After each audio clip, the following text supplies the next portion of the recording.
Perhaps the first philosopher-theologian to make fully explicit a picture of God's act of creation was the 16th century Spanish theologian Luis de Molina. Molina coined the term middle knowledge. For this knowledge he ascribed to God of how things would develop as a contingent matter of fact, out of any possible prior circumstance that God might cause to be and allow to unfold of its own accord. Such knowledge is midway, we might say, between God's knowledge of necessary truths and his knowledge of how things actually are in the contingent order. The key to understanding Molinism is Molina's doctrine of what he called middle knowledge.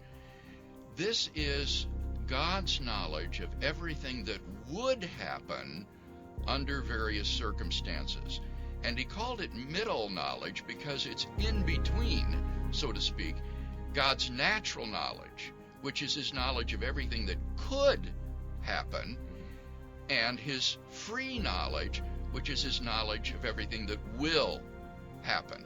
So in between everything that could happen and everything that will happen is everything that would happen under different circumstances. And so the doctrine of middle knowledge says that God knows what you would have freely done if you had been in the Apostle Peter's shoes. Okay. He knows whether you would have denied Christ 3 times, or whether you would have been faithful, or what. And so the key to Molina's doctrine of providence is that by means of his middle knowledge, God knows what free agents would freely do in any set of freedom-permitting circumstances that God might put them in. So, by creating those circumstances and putting the agents in them, God then, so to speak, takes hands off and he lets the agent freely choose how he wants, but he knows how that agent would choose if in those circumstances. How they will use their free will. Well, more than how he will use it. Remember that? That's free knowledge. It's how he would use it. Yes. If he were in those circumstances. And so then by creating the circumstances and putting the agent in it, God's free knowledge falls out automatically. Then he knows how he will act. Okay. And can control human history. Now, how does The allure of Molina's view is that it is a way of having your cake and eating it too. The problem with Molina's view is that it is a way of having your cake and eating it too. There are actually 2 fundamental problems here. First and foremost is that Molinism posits a breathtaking number of contingent truths without any truth makers. The items in question are a special subset of the set of subjunctive conditionals, many of which are counterfactuals, propositions about what would have happened under purely hypothetical circumstances. The truth of some counterfactuals is entirely unproblematic.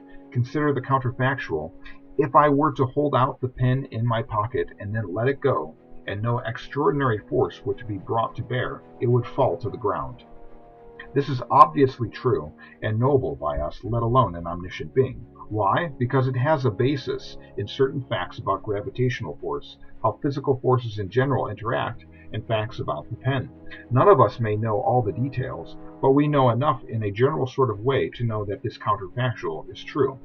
Now think about counterfactuals about how we would freely act under specific hypothetical circumstances. There undoubtedly are relevant tendencies in us to act in certain ways rather than others, and in some cases the outcome of a hypothetical scenario approaches certainty. But if we have a significant measure of freedom, it is entirely in doubt how we would act in certain other scenarios.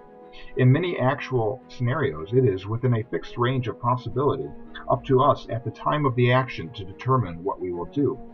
But how is this consistent with supposing that prior to our action, and indeed prior to our existence, there already was a definite fact of the matter about how we would act?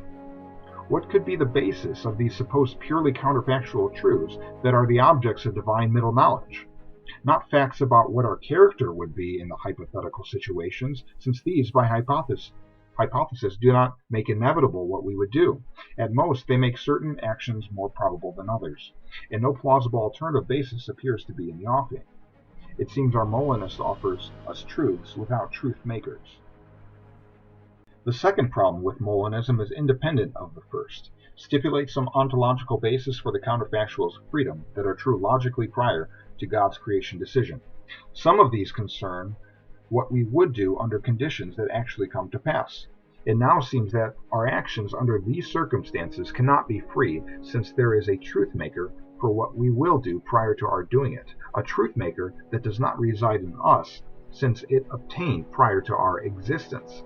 The existence of these truth makers is beyond our control. They are necessary for us in the way that features of the past are necessary for us. From these truths, furthermore, our actions logically follow. But Jonathan Edwards is surely right in saying that, quote, those things that are indissolubly connected with other things that are necessary are themselves necessary. In other words, Molinism is, contrary to intention, most naturally taken as a covert form of the doctrine that our actions are predetermined rather than freely undertaken. The theologian who is happy to accept this consequence should pause once he recognizes that the same argument applied to God's alleged middle knowledge applies to his own actions. Molina denied that God has middle knowledge of his own reactions, perhaps for just this very reason. But how can this asymmetry be sustained in a principled way? I conclude, therefore, that Molinism has these two very large and looming problems, problems that I am not aware of any rebuttal for, and therefore I conclude that Molinism is false.